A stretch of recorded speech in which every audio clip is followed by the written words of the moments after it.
اللہ کریم نے قرآن مجید میں فرمایا ہے کہ لَقَدْ مَنَّ اللَّهُ عَلَى الْمُؤْمِنِينَ إِذْ بَعَثَ فِيهِمْ رَسُولًا، فرمایا تحقیق اللہ نے مومنوں پر احسان فرمایا ہے کہ انہیں اپنا رسول عطا فرمایا ہے۔ اس کا صرف ترجمہ کبھی بندے کی سمجھ میں آ جائے نا تو سارا میلاد اس کی سمجھ میں آ جاتا ہے۔ صرف اس آیت کا آسان سادہ ترجمہ اگر سمجھ لیا جائے کہ رب کہتا ہے میں نے احسان کیا تم پر، تمہیں اپنا رسول دے دیا ہے۔ وہ دو عالم کی رحمت ہیں، وہ جہاں چاہتے وہیں رہتے، یہ تو ان کی مہربانی ہے کہ یہ عالم پسند آیا۔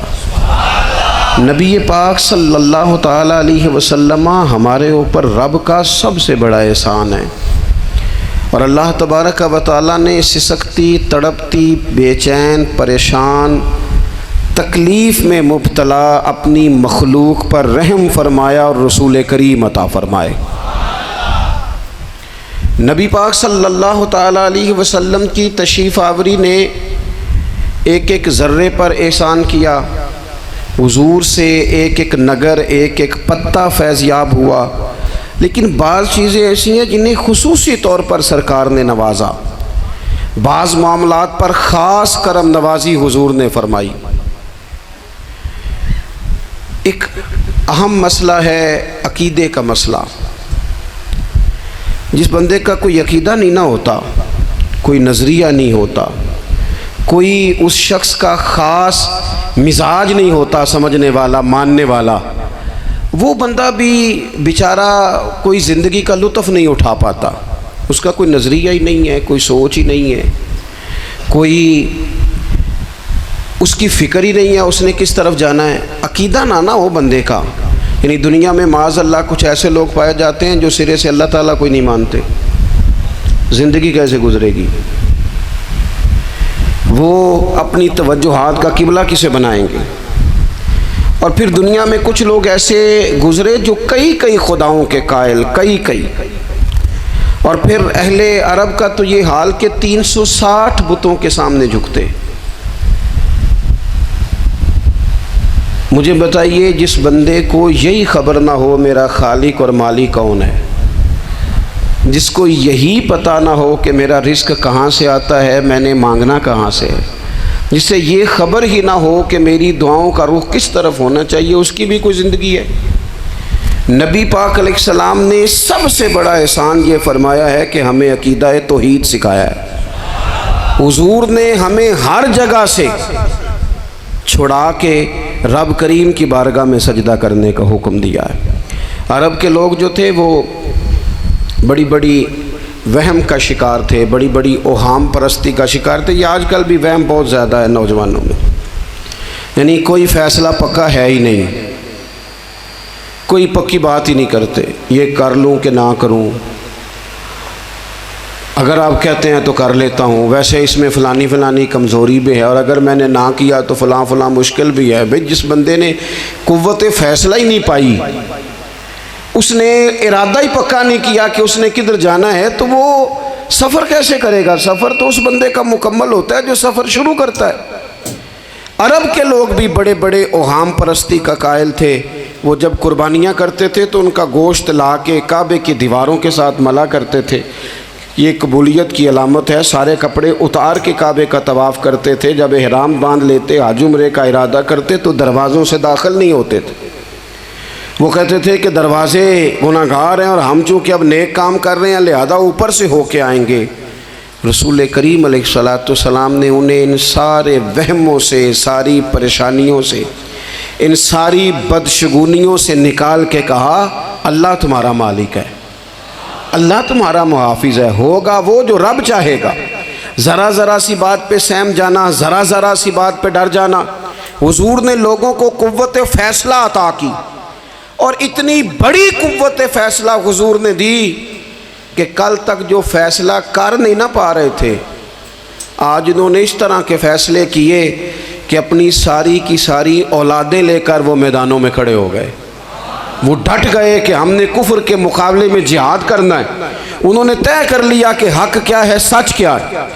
نبی پاک علیہ السلام نے ہمیں عقیدہ توحید دیا اور وہ طے کر کے دیا ہے نبی پاک نے، سجدہ سوائے اللہ کے کسی کو جائز، اگر کوئی عبادت کی نیت سے کرتا ہے تو سجدہ کفر ہے، اور اگر تعظیم کی نیت سے کرتا ہے تو حرام ہے۔ اعلیٰ حضرت بریلوی رحمۃ اللہ علیہ نے 50 کے قریب دلائل کتاب و سنت سے اور 100 سے زیادہ دلائل فقہ اور اصول فقہ سے بیان فرمائے ہیں کہ کسی اور کے لیے تعظیمی سجدہ بھی حرام ہے۔ نبی پاک علیہ السلام تشریف فرما تھے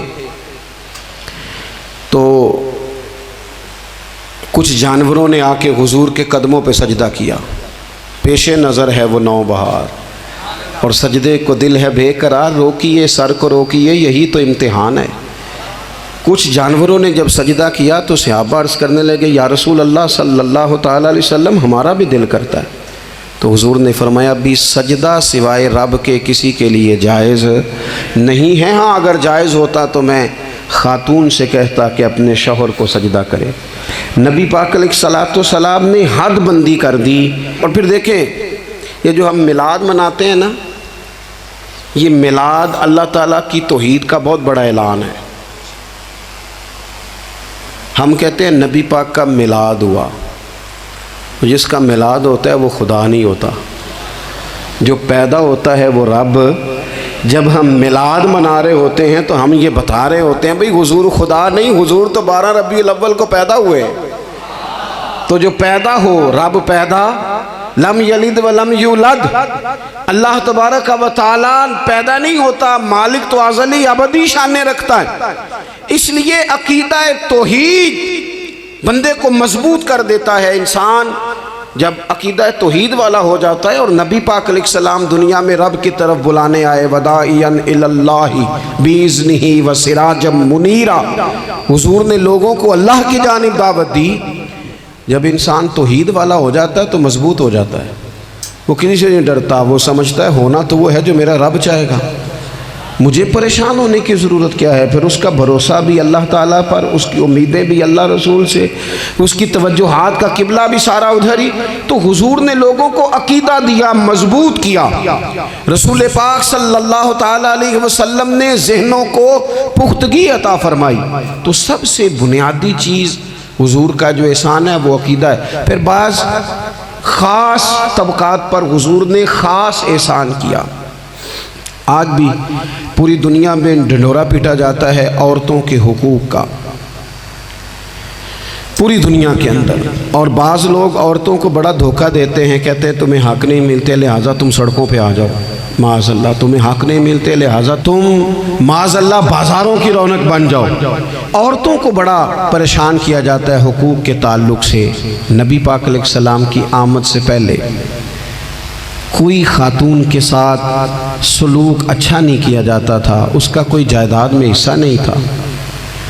عورت کا خامد اگر فوت ہو جاتا تو وہ اپنے سسرال کے خاندان کی پراپرٹی بن جاتی معاذ اللہ، اور جس کے مرضی چاہے سپرد کر دیتے۔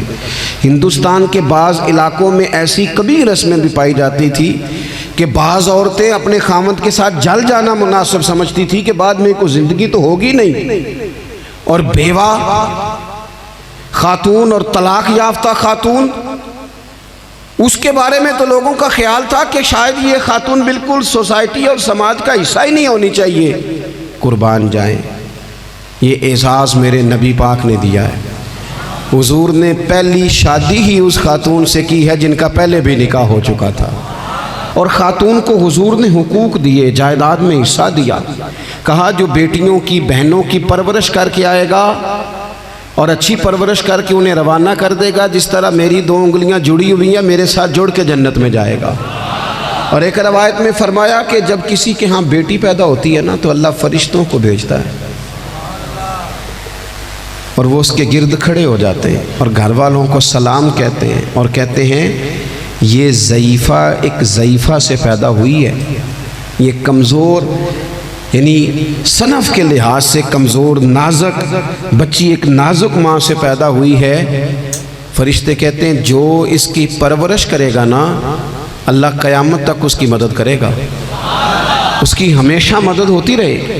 اور نبی پاک صلی اللہ تعالیٰ علیہ وسلم کی خدمت میں آ کے جب خواتین نے کہا تھا نا یا رسول اللہ ہمارے تو دین دنیا کے معاملات میں مردوں کے تعلق سے کمزوری ہے، کئی دن تو ہم ویسے نماز نہیں پڑھ سکتی مہینے میں، کئی دن تو ہم ویسے عبادات کے قریب نہیں جا سکتی، جہاد پہ ہم نہیں جاتی، گواہی ہماری مردوں کے برابر نہیں، تو یا رسول اللہ صلی اللہ علیہ وسلم ہمارا بھی کوئی اعزاز ہے؟ تو حضور نے فرمایا جب کوئی خاتون حاملہ ہوتی ہے نا تو اللہ اسے اتنا ہی ثواب دیتا ہے جتنا جہاد کرنے والے کو ثواب دیتا ہے، اور جب بچہ پیدا ہوتا ہے تو اللہ تعالیٰ اسے شہادت کا درجہ عطا کرتا ہے، اور جب وہ بچوں کو دودھ پلاتی ہے تو رب اسے غلام آزاد کرنے کا ثواب عطا کرتا ہے۔ ایک دفعہ نا نبی پاک صلی اللہ تعالیٰ علیہ وسلم کی خدمت عالی مرتبت میں حضرت عائشہ صدیقہ رضی اللہ تعالیٰ عنہ نے ایک واقعہ عرض کی حضور آج میرے ساتھ عجیب معاملہ ہوا، میں گھر میں اکیلی تھی تو ایک خاتون 2 بیٹیوں سمیت آئی، اس نے کہا کہ میں بھی بھوکی ہوں، میری بیٹیاں بھی پریشان ہیں، کھانا نہیں کھایا۔ سیدہ پاک کہتی ہیں یا رسول اللہ میرے پاس بھی 3 کھجوریں تھیں گھر میں پڑی، یہ 2 جہاں کے شاہ ہیں پر پاس کچھ رکھتے نہیں، اور 2 جہاں کی نعمتیں ہیں ان کے خالی ہاتھ میں۔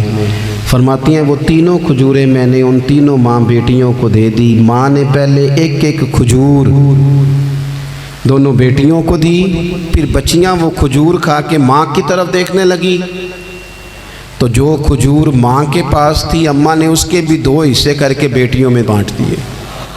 حضرت عائشہ عرض کرنے لگی یا رسول اللہ میں نے یہ بڑا نرالا رنگ دیکھا ہے، ماں کا اپنے بچوں سے پیار کا انداز۔ تو حضور نے کیا فرمایا؟ نبی پاک علیہ الصلوۃ والسلام فرمانے لگے سن پھر اللہ تعالیٰ نے اس عورت پر جنت کو واجب کر دیا ہے، فرمایا اللہ نے اسے جہنم سے دور کر دیا جو بیٹیوں کے معاملے میں آزمایا گیا، اور جس نے پھر ان کے ساتھ اچھا سلوک کیا۔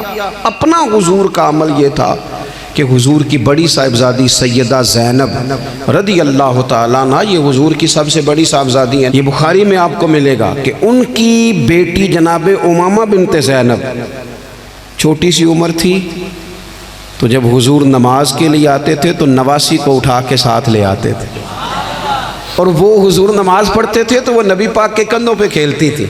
حضور نے عملاً بیٹیوں سے پیار کرنا سکھایا، بیٹیوں سے محبت کریں، بیٹیوں سے پیار کریں۔ بیٹیاں بڑی خیرخواہ ہوتی ہیں، بیٹیاں ماں باپ کی بڑی وفادار ہوتی ہیں، بیٹیاں بڑا خاص تعلق رکھتی ہیں۔ جوانوں آپ سے بھی کہوں گا بہنوں کی طرف توجہ رکھیں، جو کسی کی بہن آپ کے گھر ہے اس کا بھی خاص احساس کریں، وہ بھی کسی کی بہن ہے، لیکن اپنی بہن کے ساتھ بھی خاص نسبت کا تعلق قائم رکھیں، رشتوں میں اعتدال ہونا چاہیے۔ اس صنف کو نبی پاک علیہ السلام نے خاص کر کے نوازا ہے، اور ہمارا بھی ان کے ساتھ خاص رشتہ ہونا چاہیے۔ اسی طرح کا معاملہ یتیموں کے ساتھ ہے، کمزوروں کے ساتھ ہے۔ دیکھو آج نا ہمارے ہاں کمزوروں، غریبوں، مسکینوں، یتیموں کی مدد تو کی جاتی ہے، لیکن انہیں لوگ اپنے ماحول کا حصہ نہیں بناتے۔ یعنی کبھی گئے تو غریبوں میں آٹا بانٹ آئے، کبھی گئے تو غریبوں میں جا کے کپڑے تقسیم کر رہے، کبھی گئے تو غرباء کو کچھ وقتی طور پر کچھ ضروریات زندگی دے دیں، کبھی عیدیاں بانٹ دیں، کبھی سیلاب زدگان میں چلے گئے۔ غرباء کو کچھ نہ کچھ صدقات تو دے دیے جاتے ہیں، ان پر کچھ خیرات تو کر دیا جاتا ہے، لیکن انہیں سوسائٹی کا ماحول کا حصہ نہیں بنایا جاتا۔ ایسا نہیں ہوتا کہ ان غرباء کے بچوں کو اٹھا کے بڑے شہروں میں لایا جائے، ان کی تعلیم کا خیال کیا جائے، انہیں اپنے ماحول میں رکھا جائے، ان کی بہترین پرورش کا بندوبست کیا جائے۔ کائنات میں بڑے لوگوں نے کام کیا ویلفیئر کا، بڑے لوگوں نے غریبوں کے ساتھ تعاون کیا، بڑے لوگوں نے محبت کی، سب قابل تعریف ہے، لیکن ہم نے یہ کیا کہ ان کی امداد تو کی، لیکن ان کی محرومیوں کا ازالہ نہیں کیا۔ اور وہ امداد لے رہے تھے تو ان کی پچھلی نسل بھی امداد لے رہی تھی، یہ نسل بھی امداد لے رہی، اور خدا نہ کرے کہ اگلی نسل کو بھی امداد لینا پڑے۔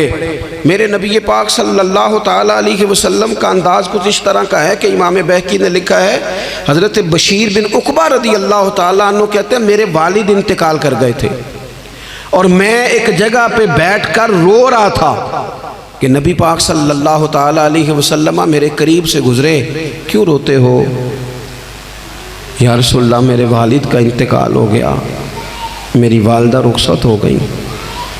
تو یہ ہمیں حضور نے سبق دیا ہے، یہ یتیموں غریبوں کا خیال رکھنے کا یہ بھی ایک نقطہ، یہ بھی انداز ہے۔ کائنات کا بڑے سے بڑا درد دل رکھنے والا بندہ یہاں تک نہیں جا سکتا جو میرے رسول کریم نے بیان فرمایا۔ کہتے ہیں نبی پاک علیہ السلام فرمانے لگے، بشیر بن عقبہ کیا تو اس بات پر راضی نہیں کہ میں تیرا باپ ہوں اور عائشہ تیری ماں ہو؟ آنا تجھے ہم شامل کر لیں اپنے گھرانے میں، آ جانا، مکمل تیرے معاملات کا خیال کیا جائے، تو آ جا۔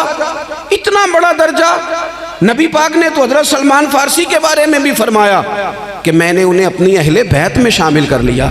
رسول اللہ صلی اللہ تعالیٰ علیہ وسلم غرباء کے لیے، مساکین کے لیے، یتیموں کے لیے، ناداروں کے لیے جو خاص احسان بن کے آئے، وہ یہ والا لہجہ نہیں کہ ہم مطمئن ہو گئے کہ ٹھیک ہے ہم گئے تو تھے، اتنے پیکٹ بانٹ تو آئے، اتنا کچھ ہم نے دے تو دیا، فلانا کام کر تو لیا، اور ویسے وہ بھی کب تک کیا؟ جب تک خبریں تیز تھیں۔ ہمارے ملک میں سیلاب آیا، میڈیا نے خبر دی، شور ہوا، لوگوں نے بڑی کوشش کی، الحمدللہ بڑے اچھے جذبات کا اظہار کیا، ڈھیر سارے لوگ وہاں گئے۔ میں آپ سے پوچھتا ہوں کہ کیا سیلاب زدگان سارے اپنے اپنے گھروں میں چلے گئے؟ ان کے گھر بن گئے؟ لیکن ہمارے جذبے کیوں ٹھنڈے ہو گئے؟ اس لیے کہ خبریں ٹھنڈی ہو گئی۔ ہم تو چلتے ہیں ٹرینڈ کے ساتھ کہ آج کل ٹرینڈ کیا ہے، اگر خبر ادھر کی ہے تو ذوق ادھر کا ہے، خبر ادھر کی ہے تو ذوق ادھر کا ہے۔ دیر پا کام کرنا اور خاص جذبات پیدا کرنا ان لوگوں کے لیے۔ حضرت سیدنا عبداللہ بن ابی اوفا رضی اللہ تعالیٰ عنہ روایت کرتے ہیں، ایک یتیم بچہ آیا تھا، اس نے عرض کی حضور میری ماں بھی بھوکی ہے اور میری ایک ہمشیرہ ہے وہ بھی بھوکی ہے، روٹی دا دکھ نہ پوچھو، روٹی تے بندہ کھا جاندی جے۔ یہ جو بھوک ہوتی ہے نا، بھوک، بہت سارے لوگ نا، میں ایک شادی میں تھا تو وہاں ایک دو لوگ کھانا کھا رہے تھے، تو بعض لوگ انہیں دیکھ دیکھ کے مذاق کر رہے تھے، ویڈیو بنا رہے تھے، کہتے دیکھو کھانا ہی نہیں آتا، کیا انداز ہے، سارا ان کا منہ جو ہے وہ کھانے سے بھر گیا، ہاتھ دیکھو کہاں تک ان کے لتھڑ گئے، کیا انداز ہے۔ تو میں نے کہا تم ان کے کپڑے بھی تو دیکھو نا، انداز، بیٹھنا اٹھنا، کپڑے پہننا، یہ غریبی کا پتہ دیتے ہیں۔ بھوک جب تیز لگی ہو پھر کھانے کے آداب لوگوں کو یاد نہیں رہتے۔ غربت نے میرے بچوں کو تہذیب سکھا دی، اب وہ سہمے ہوئے رہتے ہیں، شرارت نہیں کرتے۔ وہ عزیز ہوتا یہ ہے کہ جب انسان کو بھوک شدید لگی ہو نا، پھر اسے ڈاکٹر کی ہدایات نہیں یاد رہتی، پھر تو پیٹ کی آگ بجھانے کو لوگ دوڑتے ہیں۔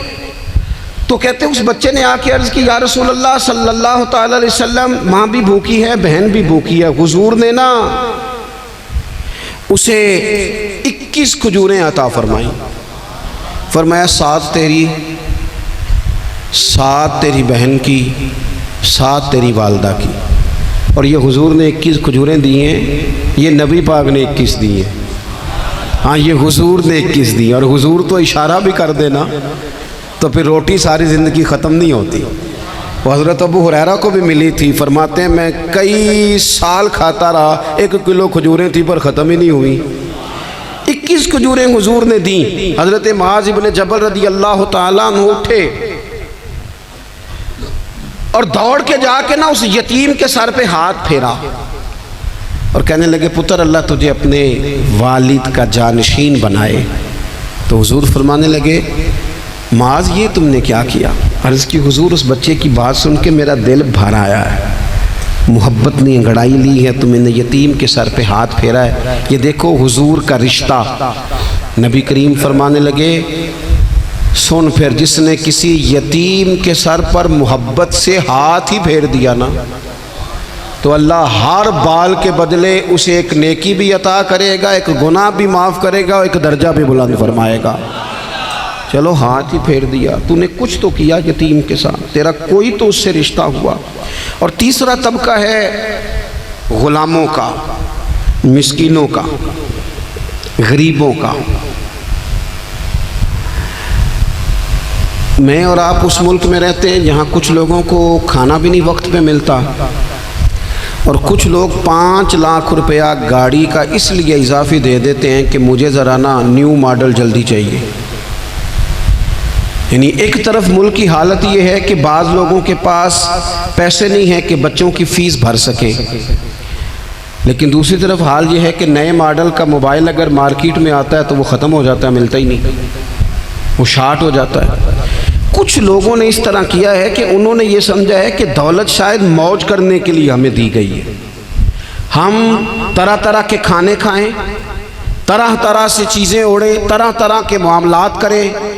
انہوں نے یہ طے کر لیا ہے۔ اس کا نقصان کیا ہوا ہے؟ اس کا نقصان یہ ہوا ہے کہ کچھ لوگ غربت کی سطح سے نیچے آ گئے ہیں بیچارے۔ نبی پاک کا جو احسان ان غریب لوگوں پر ہے، حضور علیہ السلام کے پاس نا حضرت عبداللہ ابن عمر روایت کرتے ہیں اور طبرانی میں موجود ہے، حضور کے پاس نا 10 دینار تھے۔ ہمارے پاس بھی پیسے ہوتے ہیں نا، لیکن وہ کچھ ہوتے ہیں ہمارے کھانا کھانے کے لیے، کچھ ہوتے ہیں آئس کریم کھانے کے لیے، کچھ اس لیے ہوتے ہیں کہ آج میری مرضی دا نہیں پکا، لہٰذا میں نے، ہمارے ایک دوست ہیں وہ کہتے ہیں کہ آج کل یہ ماحول بن گیا ہے کہ بچے اگر کہتے ہیں نا کھانا میری مرضی کا نہیں، تو اماں کہتی ہے جا تو برگر کھا لے۔ کہتے ہیں ہمارے دور میں یوں نہیں ہوتا تھا، اگر ہم کہتے تھے نا کھانا میری مرضی کا نہیں تو پھر ہمیں ڈبل چیز کھانے کو ملتی تھی، ایک مار بھی کھانا پڑتی تھی اور وہ کھانا بھی کھانا پڑتا تھا۔ اور پھر کچھ پیسہ لوگوں نے صرف اس لیے سنبھال کے رکھا ہوا ہے کہ جو اضافی چیزیں ہیں نا، اضافی، میرا ویسے تجربہ نہیں ہے اور نہ میں نے زیادہ گہرائی سے دیکھا ہے، بس مجھے بتایا گیا ہے، اور پتہ نہیں اب بات درست ہے کہ نہیں، مجھے بتایا گیا ہے کہ پہلے لڑکیاں بیوٹی پارلر جاتی تھی، اب سنا لڑکے بھی جاتے ہیں۔ اب خدا جانے یہ بات سچ ہے کہ غلط ہے۔ یہ جو اضافی اخراجات ہیں نا، یہ اگر ہم تھوڑے سمیٹ لیں، یعنی مولا علی شیر خدا کرم اللہ تعالی وجہہ الکریم مزدوری کر کے نکلے تو 2 کلو کھجوریں تھیں، حضور بس فرمانے لگے 1 کلو میرے بچے کھائیں گے اور کلو مدینے کے غریب بچے کھائیں گے، یعنی کل 2 کلو ظاہری طور پر کھجوریں ہیں، اس میں بھی دوسروں کا حصہ۔ ہمارے پاس جو مال آتا ہے اگر تھوڑا سا نا ہم اسے یہ نہ سمجھ لیں کہ میرا ہی حق ہے، کسی کو اس میں سے ایک لقمہ بھی نہیں ملنا چاہیے، اگر ہم تھوڑا سا نا دل کشادہ کریں تو 3 لوگوں کا کھانا 4 بھی کھا سکتے ہیں، 4 کا کھانا 5 بھی کھا سکتے ہیں، 6 کا کھانا 7 کا کھانا 10 بھی کھا سکتے ہیں۔ شرط یہ ہے کہ دل کشادہ ہو، دل دریات سمندروں ڈونگے کون دلاں دیا جانے، تھوڑی سی نا کشادگی پیدا کی جائے۔ حضرت عبداللہ ابن عمر کہتے ہیں نبی کریم علیہ السلام کے پاس نا 10 دینار تھے، ویسے تو کائنات ہی میرے نبی کی مٹھی میں ہے، لیکن ظاہری طور پر 10 دینار تھے۔ حضور ایک دکان پہ گئے، 4 دینار کا حضور نے ایک جوڑا خریدا، کپڑے خریدے، وہ قمیض حضور نے پہنی تو ایک انصاری آگے بڑھ کے عرض کرنے لگے حضور میرا بڑا دل کر رہا ہے، یہ مجھے نہیں دے دیتے آپ؟ تو حضور خوش ہو گئے۔ یہ میرے محبوب کا دروازہ ہے کہ جب کوئی مانگتا ہے تو حضور خوش ہو جاتے ہیں۔ نبی کریم سے مانگا اس شخص نے تو حضور خوش ہو گئے، اور محبوب نے وہ کرتا وہ کپڑے اتار کے اس انصاری کو عطا کر دیے، اور 4 دینار کے اور خرید لیے، باقی بچے 2 دینار۔